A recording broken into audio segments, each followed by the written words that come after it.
오늘 저는 이사야 53장 1절로 6절의 말씀을 본문으로 해서 그가 찔림은 우리의 허물 때문이요, 이와 같은 제목으로 은혜를 나누겠습니다. 오늘 말씀을 나누기 전에 모스트라는 체코 말로 다리라는 뜻인데 한 3분 영상을 보시고 말씀을 나누겠습니다. 오늘 이 모스트라는 다리를 여닫는 그런 아버지를 둔 그 아들, 둘도 없는 아들과 함께 다리에 나갔다가 기차가 그렇게 빨리 오는 것을 발견하지 못한 아버지를 깨우다가 아들이 다리 밑으로 빠져서 죽습니다. 그 순간 아버지는 이 다리를 올리면 많은 사람들이 살고 다리를 내리면 아들이 사는데 결정을 해야만 그 찬스에 많은 사람을 위해서 아들을 희생시킵니다. 그래서 많은 사람을 살렸는데 그 기차 안에 있는 사람들은 무슨 일이 일어난지 모르는 거죠. 오늘 예수님이 우리를 위해서 지신 십자가의 원리가 바로 이것입니다. 예수님은 십자가에서 우리와 하나님 사이를 연결하는 다리가 되신 것입니다. 그래서 하나님은 우리를 살리기 위해서 자기 아들 예수님을 십자가에 죽게 하셔서 다리 역할에서 영원히 죽을 수밖에 없는 우리를 살리신 것입니다. 오늘 그 아들을 죽이고 많은 사람을 살린 모스크처럼 오늘 그 이유들을 우리에게 설명하고 있는데, 그가 찔림은 우리의 허물 때문이요, 그가 상함은 우리의 죄악 때문이다, 그렇게 외칩니다. 오늘 본문 말씀에 보면 예수님이 연한 순 같다, 그런 표현이 나옵니다. 예수님이 연한 순 같다는 것은 예수님이 이 땅에 태어나셨을 때에 만왕의 왕으로 천군 천사를 동원해서 호령하며 이 땅에 태어날 수 있었다는 거예요. 그러나 그분이 그렇게 태어나지 않고 연한 순 아기 예수로 오셨다는 거죠. 그 다음에 예수님은 마른 땅에서 나온 뿌리 같아서 고운 모양도 풍채도 없고 우리가 흠모할 아름다운 모양도 없었다고 그렇게 기록합니다. 무슨 말이냐면, 여러분, 마른 땅에서 연한 순이 나오면 어떻게 되겠습니까? 나와서 자라지 못하고 이렇게 빼들빼들 마르겠죠. 예수님이 이 땅에 살 동안에 여우도 굴이 있고 참새도 집이 있는데 예수님은 머리 둘 곳이 없으면서 풍천 노숙하면서 그렇게 이 땅에서 사셨습니다. 오늘날 노숙자처럼 사셨죠. 그래서 우리에게 고운 모양도 없고 풍채도 없고 흠모할 어떤 것이 없어서 사람들에게 배척을 당한 거예요. 그뿐만 아니라 우리의 질고를 짊어지시고 간고를 겪으시고 멸시를 받으셨어요. 십자가에서 여러분, 로마 병정들이 얼마나 무시했는지 군화로 군화로 밟고, 그 다음에 그 십자가가 70kg이었어요. 그러면 웬만한 장정 몸무게 아닙니까? 70kg의 십자가를 지고 골고다 산장을 한 발짝 한 발짝 올라갈 때 재촉하면서 그 로마 병정들이 채찍을 휘두르고, 그 다음에 대못을 양발과 양손에 박고 머리에 가시면류관을 쓰면서 조롱하고 침뱉고, 그 다음에 어떻게 했어요? 옷을 찢고 나누고 옷을 벗기고 뺨을 때리고 이런 모든 수치와 모욕을 당한 후에 십자가에 못 박혀 죽을 때는 완전히 양손과 발목에서 대못을 박는 순간 피가 튀기고 옆구리에 마지막 창으로 죽은 거 확인하면서 물과 피를 다 쏟아 주셨단 말이에요. 이런 만왕의 왕이 그런 아기 예수로 오시고 이 땅에서 집도 없이 그렇게 사시고 십자가에 고난당하신 이유가 뭐냐는 거예요. 첫 번째 따라 하시겠습니다. 우리의 허물과 죄악을 사하시기 위함이다. 그가 찔림은 우리의 허물 때문이요 그가 상함은 우리의 죄악 때문이다. 여러분 인생은 누구나 허물과 죄악이 있어요. 왜 그러냐면 아담과 하와가 선악과를 따먹는 순간 인간은 어차피 죄 아래에 빠지게 돼 있어요. 그래서 모든 인간은 허물과 죄인입니다. 그런데 그 죄와 허물은 같은 말인데 조금 달라요. 죄는 뿌리예요. 허물은 그 잎, 열매 그런 거예요. 우리 안에 죄의 뿌리가 있으면 열매를 맺는 게 허물인데 거짓말하고 살인하고 도둑질하고 사기치고 불평하고 원망하고 미워하고 그런 허물을 갖게 된다.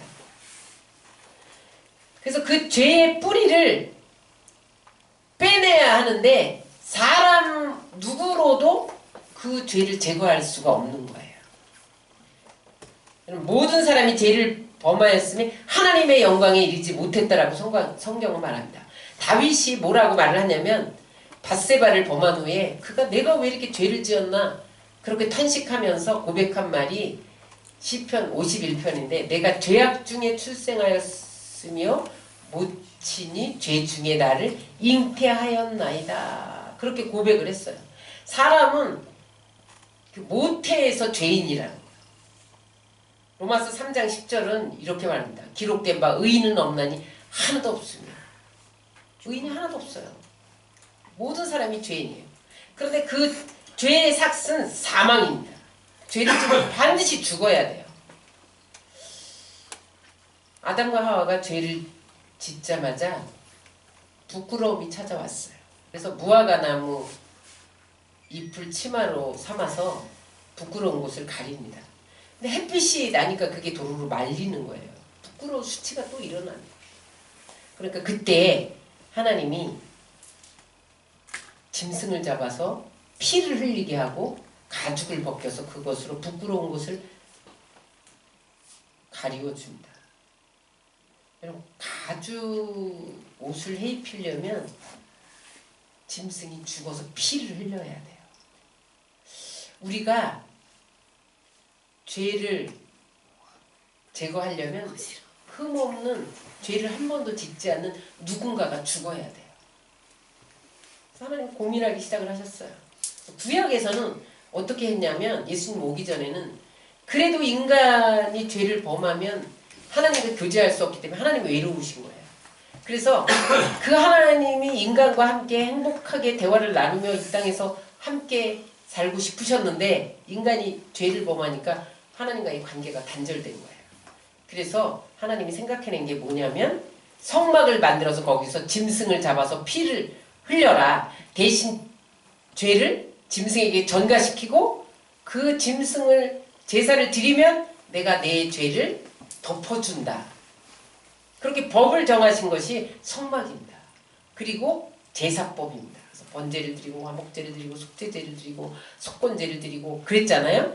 그런 것을 통해서 하나님이 우리의 죄를 덮어주셨어요. 그래서 구약에는 수많은 소와 염소와 양과 비둘기와 이런 것들이 인간의 죄를 덮어쓰고 피를 흘렸죠. 그런데 여러분 죄는 구약에서 짐승의 죄로 죄를 사할 수는 없었어요. 임시로 죄를 덮었어요. 그래서 속죄소에 가서 죄를 뿌리면 하나님이 위에서 이렇게 보고 그 속죄소에 뿌려진 피를 보고 덮었습니다. 히브리서 9장 13절은 이렇게 말합니다. 다 같이 읽겠습니다. 시작. 염소와 황소의 피와 및 암송아지의 죄를 부정하게 한 자에게 뿌려 그 육체를 정결하게 하고 거룩하게 하거든. 구약의 제사는 죄를 염소와 황소의 피를 뿌려서 어떻게 됐다는 거야? 그 육체를 뿌린 자의 육체를 정결케 하면서 덮기만 했다는 거예요. 그래서 덮으니까 그게 들춰지면 다시 죄가 드러나잖아요. 피가 없어지면 또 죄가 드러나는 거예요. 그럼 또 짐승을 또 잡아야 돼. 그래서 예수님이 죄를 사하는 하나님이 죄를 사하는 방법이 없을까? 한 번도 죄를 안 지은 사람을 찾으셨어요. 사람이 없는 거예요. 자기 아들밖에 없는 거예요. 그래서 그 아들을 십자가에 달리셔서 영원한 속죄 제물을 삼습니다. 그 이야기가 히브리서 9장 12절에 나옵니다. 다 같이 시작. 염소와 송아지의 피로 하지 아니하고 오직 자기의 피로 영원한 속죄를 이루사 단번에 성소에 들어가셨느니라. 한 번만 예수님이 십자가에 못 박혀 죽으면 다시는 인간이 죄를 짐승에게 전가시켜서 제사 드릴 필요가 없는 법을 정하신 것이 십자가의 법입니다. 그래서 십자가에 단번에 영원히 속죄 제사가 되셨습니다. 9장 14절을 다 같이 읽겠습니다. 시작. 하물며 영원하신 성령으로 말미암아 흠없는 자기를 하나님께 드린 그리스도의 피가 어찌 너희 양심을 죽은 행실에서 깨끗하게 하고 살아계신 하나님을 섬기게 하지 못하겠느냐. 예수님이 고난당하신 것은, 십자가에서 피 흘리신 것은 우리의 허물과 죄악을 청산하시기 위해서 그렇게 하셨다는 거예요. 여러분, 그러므로 여러분, 우리는 이제 허물과 죄로 죽었던 우리를 예수님께서 다시 살리신 것을 믿으시기 바랍니다. 에베소서 2장 1절에 너희의 허물과 죄로 죽었던 너희를 살리셨도다. 왜 십자가에 달리셨냐? 허물과 죄로 죽었던 우리를 살리기 위해서 십자가에 달리셨다는 거예요. 그러므로 십자가에 그 흘리신 보혈을 믿으면 우리가 다시 살아납니다. 갈라디아서 1장 4절을 다 같이 읽겠습니다. 시작. 그리스도께서 하나님 곧 우리 아버지의 뜻을 따라 이 악한 세대에서 우리를 건지시려고 우리의 죄를 위하여 자기 몸을 들이셨으니, 예수님이 이 악한 세대에서 죄 속에서 우리를 건지시기 위해서 우리의 죄를 위해 자기 몸을 들이셨기 때문에 우리는 다시는 죄 아래 있지 않다는 거예요. 예수님 왜 죽으셨냐? 로마서 5장 8절 다시 한번 읽겠습니다. 우리가 아직 죄인되었을 때 그리스도께서 우리를 위하여 죽으심으로 하나님께서 우리에게 대한 자기의 사랑을 확증하셨느니라. 주님께서 우리의 과거, 현재, 미래의 죄를 완전히 청산하시고 그 십자가의 보혈로 허물과 죄의 값을 지불하셨다는 거예요. 여러분, 예수님이 왜 십자가에 고난 당하셨어요? 가룟 유다가 배신했기 때문인가요? 빌라도가 예수님을 십자가에 못 박도록 내어 주었기 때문인가요? 여러분, 서기관과 바리새인들이 시기해서 예수님을 내어줬기 때문인가요? 그렇지 않습니다. 예수님이 십자가에 못 박힌 것은 따라하세요. 우리의 허물과 죄로 죽으신 것이다. 여러분 때문에, 나 때문에, 나를 위하여 십자가에 죽으신 것을 믿으시기 바랍니다. 여러분, 왜 주님이 죄를 위해서 이렇게 십자가에 못 박히셨나요? 죄를 지으면 하나님과의 관계가 단절됩니다. 하나님과의 교제가 단절되면요, 온갖 위로부터 내려오는 신령한 것, 좋은 것들이 우리에게 못 미칩니다. 또 죄를 지으면요, 인간과 인간 사이가 단절돼요. 그래서 인간관계에 불화가 일어나요. 여러분, 아담이 죄를 지었을 때, 하와가 선악과를 따먹었을 때, 아담아 내가 어디 있느냐? 이렇게 찾으셨어요. 아담이 네가 어찌하여 이 선악과를 먹었느냐? 이렇게 물으셨더니 아담이 그때 뭐라 그러냐면, 당신이 준 저 여자가 이것을 먹으라고 해서 줬습니다. 하나님이 저 여자를 나에게 줬잖아요. 하나님에게 죄를 전가시키고, 저 여자, 자기 아내에게 죄를 전가시키고, 그래서 최초로 거기서 부부 불화가 일어납니다. 죄를 지으면 인간관계가 단절돼요. 그래서 여러분, 우리 안에 죄가 있는가를 어떻게 발견해야 됩니까? 하나님과의 교제가 안 돼요. 하나님과 소통이 안 돼요. 내가 기도를 했는데 하나님 들으시는지 안 들으시는지를 몰라. 이게 뭔가 먹통해요. 그럼 내 안에 죄가 있기 때문에 그러는 거예요. 여러분, 내 안에 청산되지 않은 죄가 있는 것을 어떻게 발견합니까? 관계에 지금 갈등이 생기고 불화가 생기고 대립이 생긴 것은요, 우리 안에 죄가 있다는 거예요. 이 죄를 발견해서 청산해야 됩니다. 뿐만 아니라 죄를 지으면 자기 분열이 일어납니다. 자기와의 관계가 파괴됩니다. 그래서 노이로제 각종 질병이 생기는 거예요. 그래서 여러분 모든 죄가 다 모든 질병이 다 죄로부터 오는 건 아니지만 하나님과의 관계 속에서 질병이 발생되는 거예요. 그 다음에 죄가 있으면 어떻게 되느냐? 환경이 가시와 엉겅퀴를 냅니다. 아담과 하와가 죄를 지었더니 에덴 동산에서 쫓겨납니다. 풍요의 동산에서 쫓겨납니다. 그 다음에 땅은 가시와 엉겅퀴를 냅니다.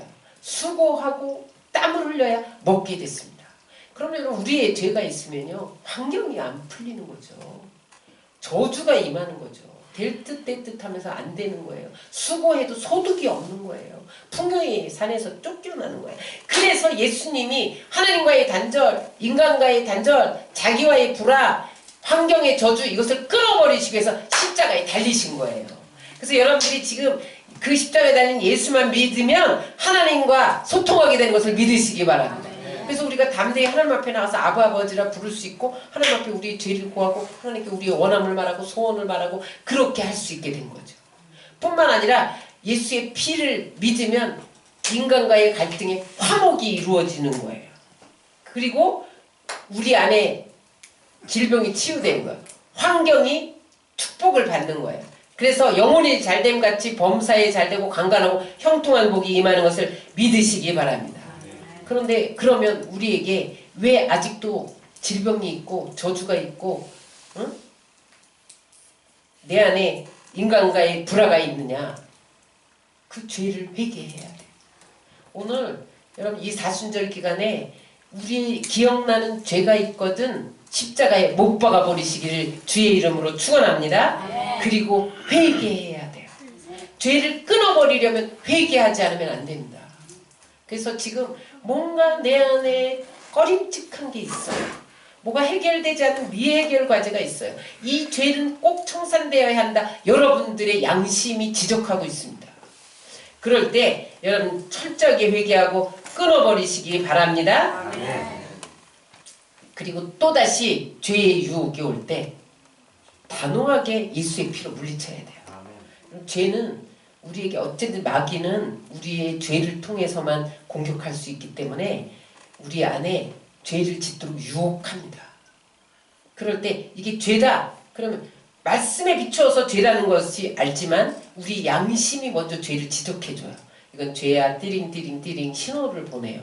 그럴 때 여러분 죄야 너와 상관이 없어. 예수님이 십자가에서 죄값을 다 지불했다. 내가 예수의 보혈로 명령하노니 물러갈지어다. 그럼 죄가 물러가요. 마틴 루터가 종교개혁을 일으킬 때 크게 알았어요. 그래서 끙끙 앓고 있는데 마귀가 문을 싹 들고 두루마리를 하나 들고 오는 거예요. 두루마리를 쫙 핀데 보니까 어렸을 때부터 지금까지 지은 죄가 다 기록되어 있는 거야. 그래서 마귀가 뭐라 그러냐면 네가 이런 죄를 지고도 종교개혁을 일으킬 수가 있어? 이 죄인이 네가 종교개혁을 일으킬 수 있어? 그래서 참소하는 거야. 그런데 이제 마틴 루터 마음에 그때 그래 맞아. 내가 이런 죄를 짓고 무슨 종교개혁을 일으키냐. 그래 나는 병들어 죽어 마땅해. 지금 내가 이렇게 병을 앓다가 난 죽을 수밖에 없어. 그래 난 죽어 마땅해. 그런데 그때 십자가에 못 박히신 예수님이 딱 나타나시는 거야. 환상에. 그러면서 내가 십자가에 달려 너의 죄를 청산했다. 그러므로 너는 보혈로 저 마귀를 대적해라. 그래서 그때 마틴 루터가 마귀를 향해 뭐라고 외쳤느냐. 그래 너는 내 죄를 다 알고 있다. 그래 나는 그 죄인이야. 난 죄를 지었어. 그럼 내가 모르는 사실이 있어. 저 죄를 위해서 예수님이 십자가에서 피 흘려 값을 지불했기 때문에 나의 죄는 다 씻겼다. 그렇게 외치는 순간 마귀가 7km 도망갔다는 거예요. 우리는 죄를 지을 수밖에 없는 연약하고 악해요. 여러분 우리 육신이 얼마나 악한지 아세요? 오늘 회개하고 또 성령 충만하지 않으면 또 악을 행해요. 그래서 거짓말하고 살인하고 간음하고 도둑질하고 사기치고 이런 일들을 해요. 그러나 그때마다 보혈을 의지해서 물리치시기 바랍니다. 그러므로 여러분 하나님이 우리에게 다 이뤄놓으신 영혼이 잘된 같이 범사가 잘되고 강건하고 형통한 역사를 체험하시기를 주의 이름으로 축원합니다. 두 번째 예수님께서 고난당하신 이유는 따라하세요. 우리의 질병을 담당하기 위함이다. 53장 5절을 다 읽겠습니다. 그가 징계를 받음으로 우리는 평화를 누리고 그가 채찍에 맞음으로 우리는 나음을 받았도다. 예수님이 십자가에 못 박혀 죽으시면서 온몸에 물과 피를 다 쏟으신 이유는 우리를 질병에서 구하시려고 그러셨다는 거예요. 그럼 사람은 존재론적으로 병든 인생입니다.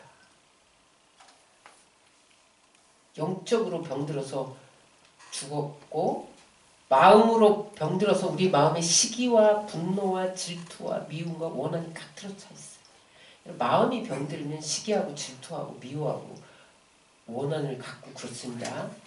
그리고 육체가 병들어요. 응? 생활이 병들어요. 환경까지 병들어요. 아담과 하와가 선악과를 따먹고 에덴 동산을 떠나자마자 인간은 머리끝부터 발끝까지 병든 인간이 되었어요. 그러니 그 병든 인간이 만든 가정이 병들지 않겠어요? 병든 가정이 생겨나는 거예요. 그 병든 가정이 사회를 이루잖아요. 그러니까 사회가 또 병든 사회가 되는 거예요. 그 병든 사회가 국가를 이루잖아요. 그러니까 국가도 병든 국가가 되는 거예요. 그래서 주님이 이 병든 개인과 가정과 사회와 국가를 인류를 대속하기 위해서 채찍에 맞으신 것을 믿으시기 바랍니다. 4절에 보면 53장 4절에 보면 다 같이 읽겠습니다. 시작. 그는 실로 우리의 질고를 지고 우리의 슬픔을 당하였거늘 우리는 생각하기를 그는 징벌을 받아 하나님께 맞으며 고난을 당한다 하였노라. 질고라는 것은 뭐냐면 병으로 말미암은 고통입니다. 인생들이 마음과 몸에 질고로 고통을 당하면서 슬퍼진다는 거예요. 그것을 주님이 대신 십자가에서 속량하셨다는 거예요. 속량이 뭐예요? 대신 값을 지불했다. 구속이나 속량이나 똑같은 말입니다. 병원에 가보세요. 사람으로 충만해요. 교회에 사람으로 충만해야 되는데 병원에 사람으로 환자로 충만해요. 여러분 병의 종류가요. 우리가 아는 손가락으로 꼽는 정도가 아니에요. 병의 종류가 수천 수만 가지입니다. 현대의학이 이렇게 발달했는데도요. 병명을 알 수 없는 병이 또 생겨나요. 수없이 발견되지 못한 병들이 있는 거예요. 그래서 인간은요. 병들어 고통당하면 슬퍼할 수밖에 없어요. 그래서 인생은 슬픔이요.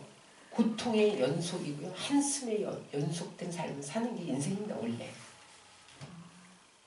그러나 주님께서 그 슬픔, 고통에서 헤어나시기 위해서 십자가에서 우리를 속량하셨다는 거예요. 우리의 슬픔을 대신 짊어지시고 우리의 질고를 대신 짊어지셨기 때문에 다시는 우리가 질고를 인하여 슬픔을 인하여 괴로움을 당할 필요가 없다는 거예요. 다시 따라하시겠습니다. 저가 채찍에 맞음으로 우리가 나음을 입었나니. 그래서 예수님이 십자가에 달리셔서 죄를 청산하셨을 뿐만 아니라 이 땅에 오셔서요. 공생의 3년 반 동안 3분의 1을 치유 사역을 하셨어요. 그런데 중요한 일이 있습니다. 예수님께 나오는 사람은요. 한 사람도 고침받지 못하는 사람이 없었다는 거예요. 여러분들 무슨 질병을 가졌을지라도 하나님은 다 고치십니다. 왜냐면 예수님께 나온 사람은요. 한 사람도 고침받지 못한 사람이 없어요. 오늘날도 그 치유사역은 계속되는 것을 믿으시기 바랍니다.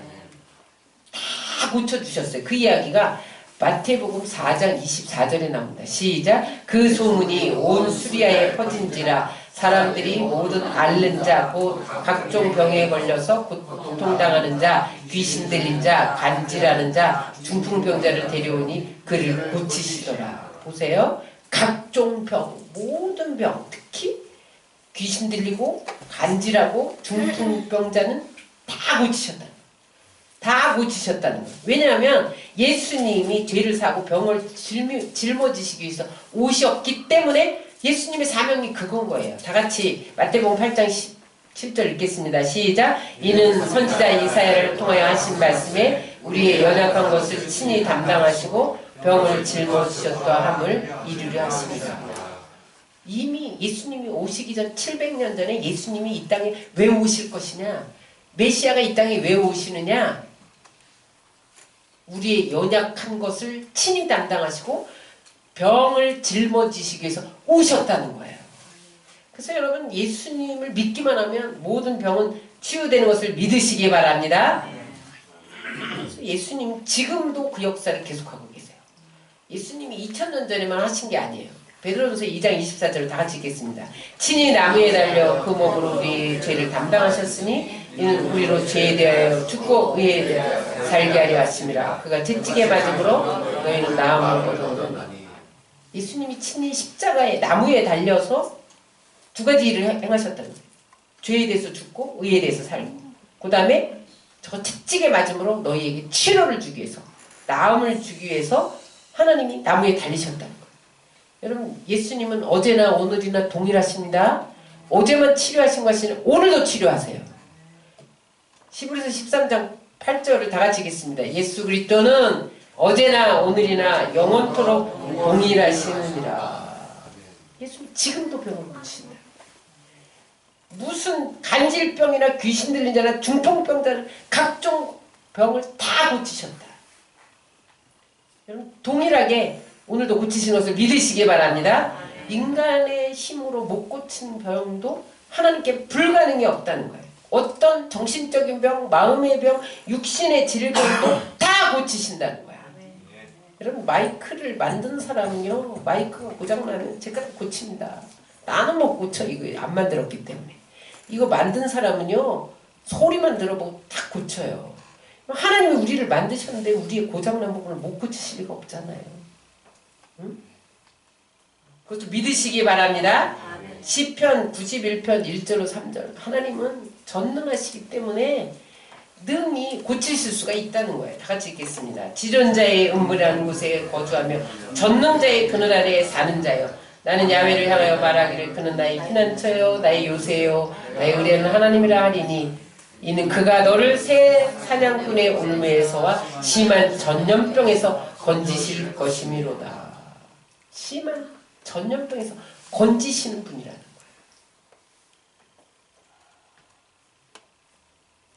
거예요. 언제 고치시느냐? 말씀이 있는 곳에 지금도 역사하십니다.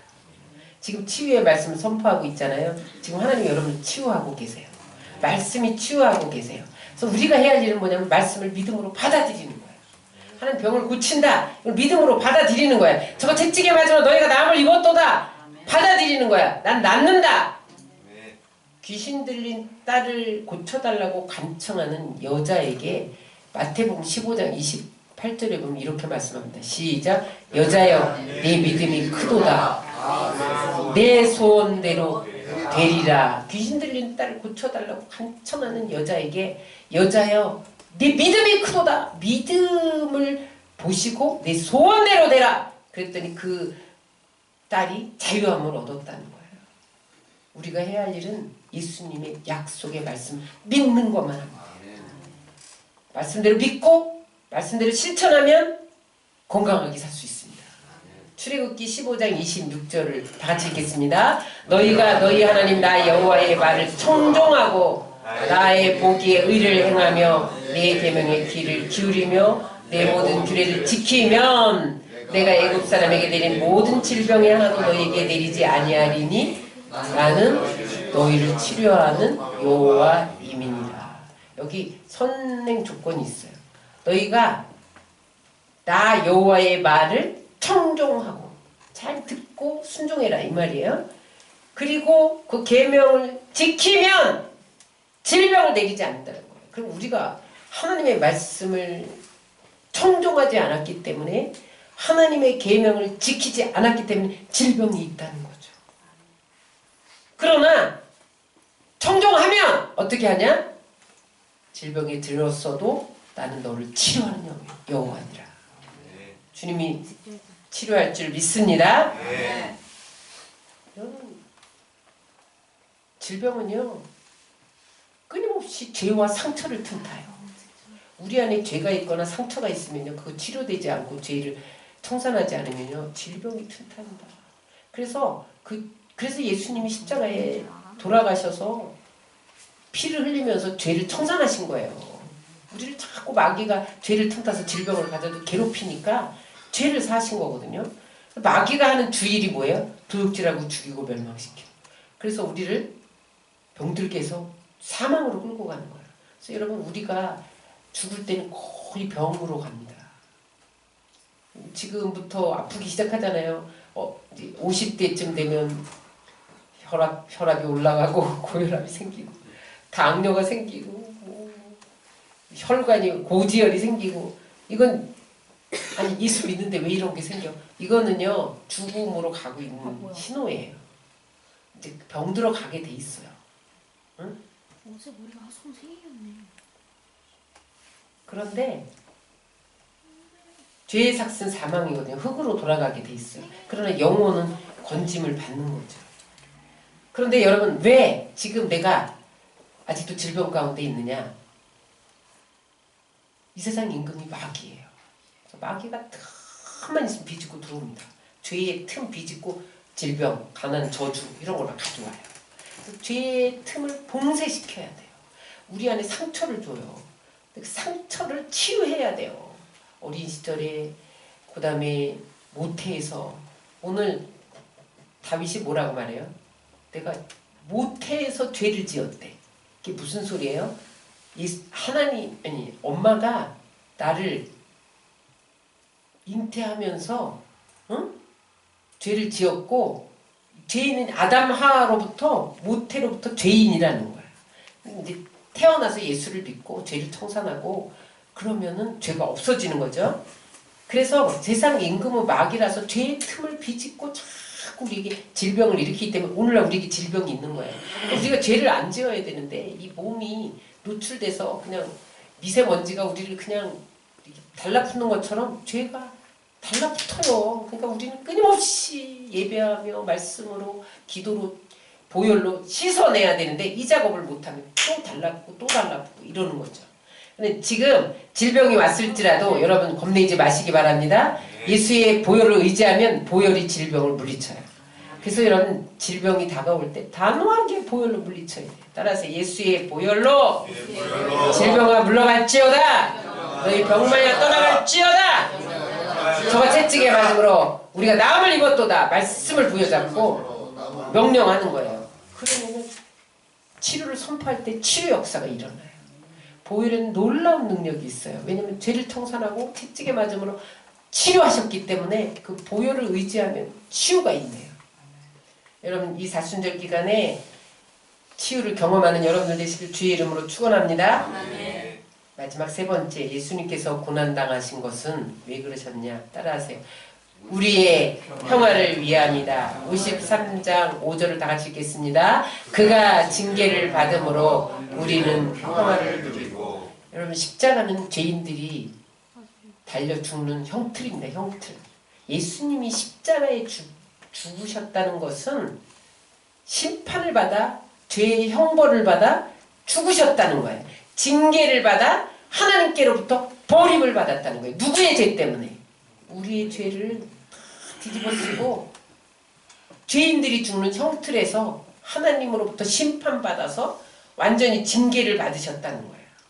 아담과 하와가 지은 징계를 받아 세상 에덴 동산에서 쫓겨난 그 징계를 대신 짊어지셨다는 거예요.